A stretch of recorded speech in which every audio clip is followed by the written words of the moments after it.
Hello, minions! Why is he starting on a post-game screen? Porkchop left my party. Porkchop, I'm posting this video partially for you because the other day, the last game that you played with me, Giggity, the first game after that, I did this. And I'm sorry you weren't around for it. You missed out on an Apache helicopter ride. And, yeah, I just playing with a random. It ended up dropping in my lobby like Alleyway Joe or something like that. Ended up getting paired with me. Yeah, there you go, Alleyway Joe. And me and this random, without communicating, managed to have 3 or 4 really freaking awesome rounds, including 2 rounds where I got Apaches. So the gameplay is interesting. I guess that's my way of saying this is a commentary, but pay attention to the gameplay because it's pretty good. This is me running a Spec Ops class with the ACOGs, or not ACOG. Fucking stupid. It's a holographic. It's an EOTech holographic site. And I love that I can call it an EOTech because Medal of Honor has authentic attachments. It's got the A-Point Comp M4, the A-Point Micro T1, the ACOG. It's got the actual Trigicon ACOG. It's got the EOTech holographic sight. Daniel Defense Mark 18 AR-15 pattern rifle. This game is, when they said they were going for authentic, they weren't fucking around. This game is, for a gun fanatic like me, and I guess amateur gun fanatic is more fitting because I really love guns and I know a good amount about them, but I'm too young and poor to have as many as I'd like. I'm not young, I mean, I'm 28 years old, but I can't afford all the guns I want right now. I'm not going to get on a tangent too much about that, but the guns and the customization in this game are just amazing. I love it, and when they say authentic, they mean it. For this game, they were going for authenticity, not realism, right? So obviously the gun damage isn't realistic. You're not going to shrug off, 8 bullets in real life, like you can in this game.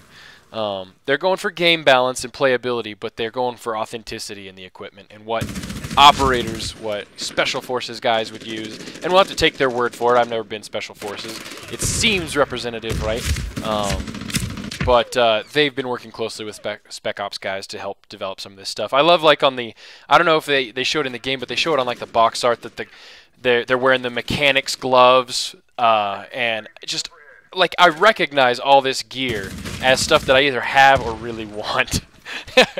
And it makes me just, like, you can even notice on some of the weapons, even though I guess it doesn't really bug me so much, but if you do and it may be on the Mark 18, or it's in one of the AR-15 pattern rifles, it actually has a BAD lever, which may be redundant because a BAD is a battery assist device, so it's a battery assist device lever, but it has a BAD lever, which is used for depressing the bolt release with your firing hand so that you don't have to use your offhand to slap the bolt release.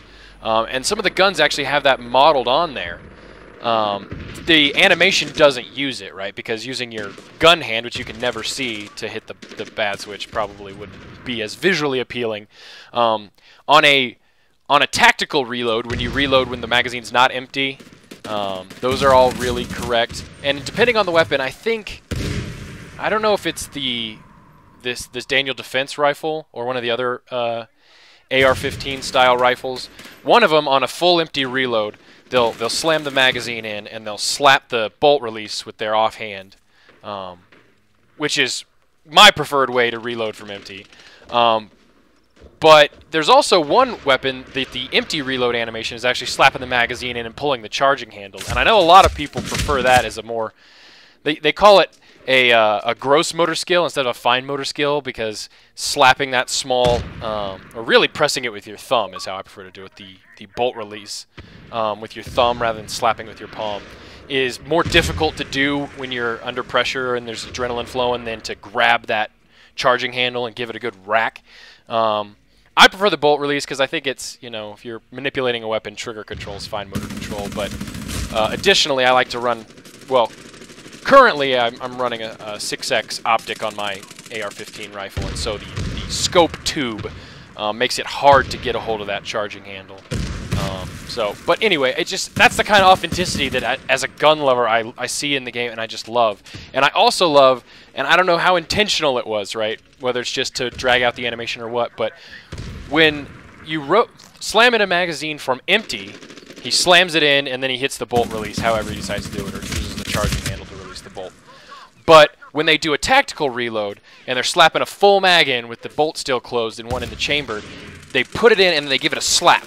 And for anyone who's ever tried to reload an AR-15 rifle with the bolt closed and a full 30-round magazine, you know it needs that extra slap to make sure that the magazine's seated, because the tension on the follower from the loaded magazine makes it more, and when that's pressed up against the closed bolt in the rifle, it makes it difficult to just kind of push the magazine into the well and actually get it to lock in. Like if you have an open bolt after an empty reload, it locks in pretty easy because that bolt's out of the way. The loaded magazine isn't a problem. But when that bolt is closed and you've got a full 30-round magazine in there, the tension on the follower in that magazine makes the rounds not want to depress very much when they hit that bolt. And so you have to give it a good slap to lock that mag in place. And I love that that's in the game. Again, I'm babbling about gun stuff. I haven't even talked about the game yet. I love the game! I love the game. I love the fire team system. I love the buddy system. I believe I got some confirmation from watching a video of a guy who was actually in the military that a fire team in traditional military, at least United States military, is a 4-man fire team. A squad, I think they said, is composed of 4-man fire teams. And then, I don't know, platoon level goes up from there. That may differ by unit, by group. I don't know if the Marines are different from the Army. But my general understanding was that a fire team is 4 people. In Battlefield 3, a squad is 4 people, and in Medal of Honor, a fire team is 2 people. I don't know how many of you have ever played Full Spectrum Warrior, those 2 games, Full Spectrum Warrior, or 10 Hammers. I bought 10 Hammers and I never played it. I just never made the time. But I loved Full Spectrum Warrior. And in that, you're running a fire team. I think you only run 1 fire team. You may actually be able to run 2 or 3 fire teams in Full Spectrum Warrior and switch between them, I forget. And I know in 10 Hammers, even though I never played it, you could actually split a fire team into 2 2-man teams to do flanking and advanced maneuvers and stuff like that. But, you know, I'm picking. They're doing it for game balance. They called it a fire team to just differentiate it from the squad in Battlefield, I'm sure. Maybe they got some flack from the Spec Ops guy. There you go. They were slapping the bolt release. So it must be a different weapon where they actually pull the charging handle. Anyway, the game is awesome. I love the buddy system. I'm going to try and do a tips and tricks video this week. And by try to, I mean I'm going to do it. I just got to do it. For taking advantage of the buddy system, because it's one of the best features of this game. It promotes that close teamwork with your other fire team member, and it gives you an advantage for doing it. And a fire team, a 2-man fire team staying close together in a firefight is a force to be reckoned with. Me and John Jacob had a clip that I'll be putting in that tips and tricks video, and me and Rakito have had a few, and even me in this random in a different video, which I'll probably take some clips from, had a good moment where you can have an unspoken kind of communication between the 2 of you, where the 2 of you are next to each other in a firefight, and you can keep healing and resupplying each other and overlapping fire so that you can keep pressure on the enemy, and a 2-man team can take out just waves of guys, you know. Obviously, an opposing skilled fire team would be able to take it out, but against individual guys running in one after the other, a good fire team can just shrug off waves of enemies. And it's great because it's teamwork, right? By yourself, you couldn't do that. By yourself in this game, you're not as sustainable as you are with a buddy. But at the same time, you being with a buddy doesn't make you overpowered. You're by no means invincible. You can still be taken out by a good few shots. But it's just, overall, I love that whole system. The map, at first, you know, I didn't get it. It seemed too random and chaotic. The paths crisscross, and there's elevation changes, and you feel like you're getting shot from you don't even know where when you're starting out, and that is something that originally frustrated me. But I did, as I've played the map more and I understand the map, It's really well designed. I really like the way it flows and it plays between the objectives because it provides flanking routes, but it also provides the ability for a defending team to get a good setup. There is a problem with behind this concrete gazebo you keep seeing me run past. When that objective is there, sometimes a good attacking team can really push the defenders into a spawn trap, which is annoying. Hopefully they'll be able to tweak that in some way. I'm not entirely sure how they will. The only good thing about that is the worst case scenario for that is that you lose that objective, which can, if it's the last objective, it can really suck. But for those of you who played Medal of Honor, 2 years ago, the precursor to this game, a spawn trap in that game that got stuck would last the duration of the map. I mean, if you were playing Sector Control or even some of the Deathmatch or the mission mode, if you got pushed into a spawn trap, you would be stuck there the entire game. Your choices were basically to quit or to get slaughtered. I mean, I posted a video, you guys might want to go look it up, of the original Medal of Honor when I said that it's not the game's fault that if you get caught in a spawn trap, and to a large extent that is true. If you get stuck in a spawn trap in any game, it's your team's fault. If they weren't getting pushed and killed and pushed back, they wouldn't be getting trapped. So a good team should be able to also fight their way out of a trap. The problem with a spawn trap at its end point, once you're in the spawn, especially like this, where the enemy can be literally standing and watching you as you spawn, and especially with the way you spawn in this game where your gun's not ready and you have to pull it out and ready your gun before you can fire after you spawn, the enemy can be killing you as you spawn before you can defend yourself, which is a bit of a problem. Maybe the simplest solution is to not make you unarmed when you spawn in to the default spawn location, but that's a minor problem, and although frustrating when it happens, it's not very common. It is relatively rare, and it doesn't ruin my experience in the game. I mean, obviously that specific experience feels really shitty, but typically you move on to another objective, or worst case, that cost you the game, right, and then the game's over. But then you move on to another game, and you move past it. And again, this is one map, but it doesn't take away from my overall impression of the game, which is this is a way better beta than Medal of Honor had. There were tons of buggy, little glitchy things in that beta. This doesn't have those. It's got a couple of little things, but you got to remember this game's coming out in 2 weeks, and to get this beta through Microsoft certification, they had to release it to Microsoft for testing like 2 months ago. So even this isn't a representative build of where the game is now, or even where it will be at launch.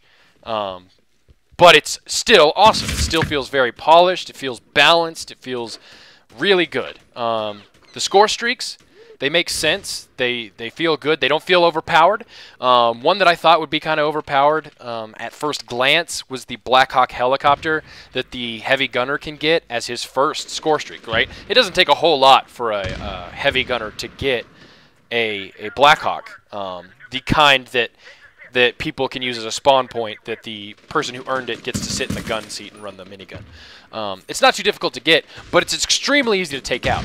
It's very easy to shoot the gunner out of the helicopter to stop them from shooting, and it's only slightly more difficult to get the helicopter damaged enough to where it has to retreat. We're talking with a normal, like a kit with Spec Ops, maybe 3 or 4 mags dumped into a helicopter from one person will cause it to retreat. And if you talk about 3 people putting in a single mag into the helicopter and making it go away, I've been in Black Hawk helicopters where it's been forced out of the combat area in seconds. And I've been into Black Hawk in times where as soon as I get in the gunner seat, I get shot in the head and sniped out of it, which means that it's a spawn point. And I've seen situations which kind of frustrate me where the Black Hawk, I have problems. I might do a tips video on that, on how to not spawn in the Black Hawk. Here's my Apache. Where the enemy team, instead of shooting the Black Hawk and driving it away, will set up underneath it, and as people rope down out of the chopper, they will just slaughter them. And you can't avoid that. You can spawn in a different area that's not the Black Hawk, but the menus don't make it very intuitive, and it's kind of tricky to figure out how to do, which leads to a lot of people who are just kind of figuring it out, just getting slaughtered. Since I'm in the Apache, let's talk about it. It's very difficult to earn. You don't see one every game. I've seen the enemy have one maybe twice, and I've played a decent amount. And I've had one twice, although I had it twice in 3 games because I don't know if the team we were playing against was that much worse or if something just kind of, I was flowing, like I just felt it. It just felt good, and I earned it. But look how quickly that went down. I didn't slaughter in it. It can be driven off pretty quickly, and even if it's not driven off, it doesn't last real long. Giggity. It's not overwhelming. I mean, if you get caught in an area, it can take you out relatively easily, but it doesn't maneuver very quickly, so you can't just fly all over the map and kill everything, and you don't have this big overarching view like you do in Call of Duty where you can see the whole map and just pick people to kill. You have to push the helicopter the right way.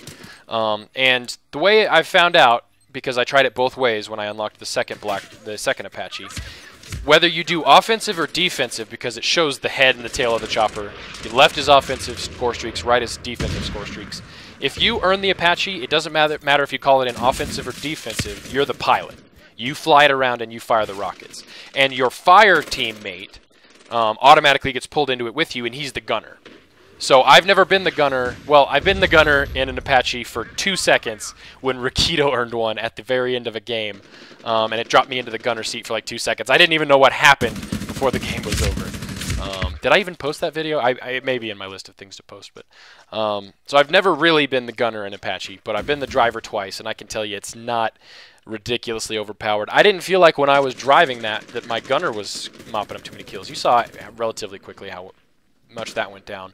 When I post the second one, you'll see, which I earned with the sniper class, which is, that's not necessarily something to brag about, but when I earn the second one, it lasts all the way to the end. Like it runs out and leaves on its own. But I maybe got 1-2 kills out of it. My gunner may have gotten a few more, but it wasn't anything like us just slaughtering the other team to where they couldn't do anything. And as you can see, I saved that Apache to try and support defending an objective rather than just calling it as soon as I got it, which is my general plan with score streaks. Just from a standpoint of you know, supporting the objective, I like to save them because just kind of split. It does 2 things. Saving them to defend an objective means that the enemy is most likely going to be concentrated around an objective and will make your score streak more effective. But also, by saving it, you help your team with the objective more. I mean, you can use score streaks to help push you to other score streaks. It's not as easy as that. I mean, it's not like you use one and you instantly get the next one. It can help get you enough points to get the next one. But typically, it's either impossible or extremely unlikely that simply calling in a kill streak will net you another score streak. They're far enough apart that doesn't really happen, at least in my experience. But yeah, I mean, this game feels very focused, very frantic. It is not, and I said this on my Twitter, I think. This is not a KD game. You can play it like a KD game. You can wander because the way that the objectives are laid out, in that they randomly come up one at a time and you're either attacking or defending. And there's no direct order to them. And the map is, you know, relatively large as far as places you can go. You could actually just wander the map the whole game and get kills. And a lot of people starting out will probably do that simply by virtue of not really knowing where they're going. But in general, you want to make sure you're staying near the objective. I mean, that's typically true of most games, but they typically direct you that way.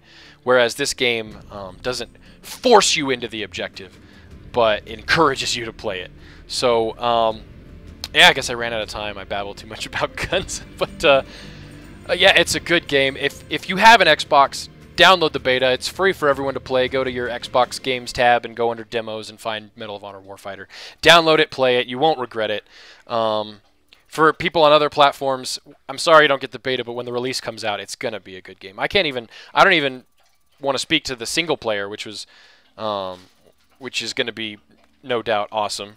King, stop drinking so loud. So, basically, I had already pre-ordered Medal of Honor. I was already excited for it. After playing the beta, I'm even more excited for it. Oh yeah, I saved this in. Alleyway Joe messaged me. Good shit. Yeah, that was good shit. And this game is good shit. It's not even shit. It's just good. It's gun porn. It's gameplay with teamwork and tactics. And I love it. You should love it. We should all love it together with oil and all kinds of... Never mind. See you guys later.